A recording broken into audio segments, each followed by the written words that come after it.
If you've ever experienced employment discrimination, you know that impulse to fight it and the overwhelming confusion about what to do first. Now, I'm just a math and science geek who went through it. I am not an attorney. But here's what I learned from fighting NASA for my rights and winning. Now, your specific case may be different than mine, but you can still use the 5 things I want to share with you today. Ironically, the first thing I did was make a huge mistake talking to management about my claim before I did the 5 things that I'm going to talk to you about today. It was a rookie mistake that you don't have to repeat. So let's get into the 5 things. Thing 1, breathe. Yeah, I know it's cliche, but it's also super important. The fact is, if you lose your cool at work, you'll probably lose your case. Thing 2, verify that what they did was illegal. Like I said, I'm not an attorney, so when I first started getting into this, I discovered all kinds of things that I thought should be illegal that actually weren't. For instance, it's not illegal for your boss to be an asshole. It's not illegal for your boss to single you out for disparate treatment. Some forms of discrimination aren't even illegal. To be illegal, discrimination has to be based on one of these factors. And it also has to affect at least one of these aspects of your employment. Now, I've added some notes about what other terms and conditions of employment actually means. There's some other details that may apply to your situation too, and I left a link to some recommended reading in the description below.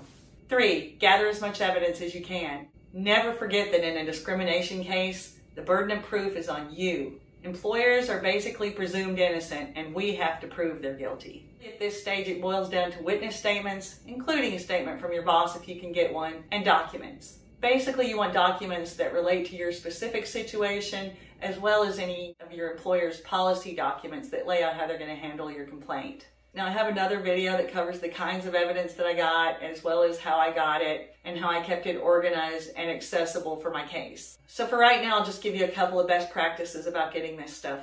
Work quietly and work quickly. You don't want to delay, and you don't want to draw a bunch of attention. Different employers have different policies about removing documents from the office. So you want to know what your employer's policy is and follow it. Thing 4, know your end goal. Know what you want.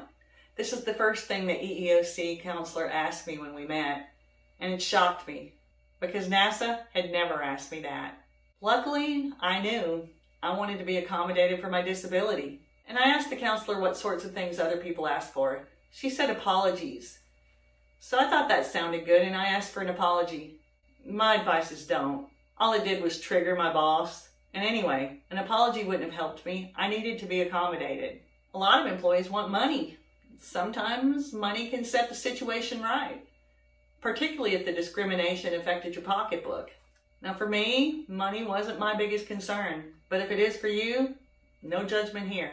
Now if you do need the money, you should know that most employees lose, and the ones who win don't necessarily get as much as you think. So know the odds going in and do your research. But don't let that discourage you, because I never thought I'd win. Not only did I win, but the EEOC gave me the maximum allowed under the law for non-pecuniary damages. That's what most of us think of as pain and suffering type damages. Now, I won't lie. Having the money, that's sweet. And even sweeter was hearing an impartial judge who had heard all the evidence in my case tell NASA that what they did to me was wrong. But the sad truth is neither of those things are why I fought. I didn't do it for money, and I didn't do it to be right. I fought to be accommodated for a disability that I had. And on that score, I lost. The money was a very nice consolation prize. But the point is for you to look objectively at your own situation. Put some thought into what you want to happen, what you need. That way, as you go through your fight, you'll be able to evaluate your options against that end goal, and that kind of mental clarity will serve you well. Thing 5 is setting up a resources and support network. Filing a discrimination case can be lonely.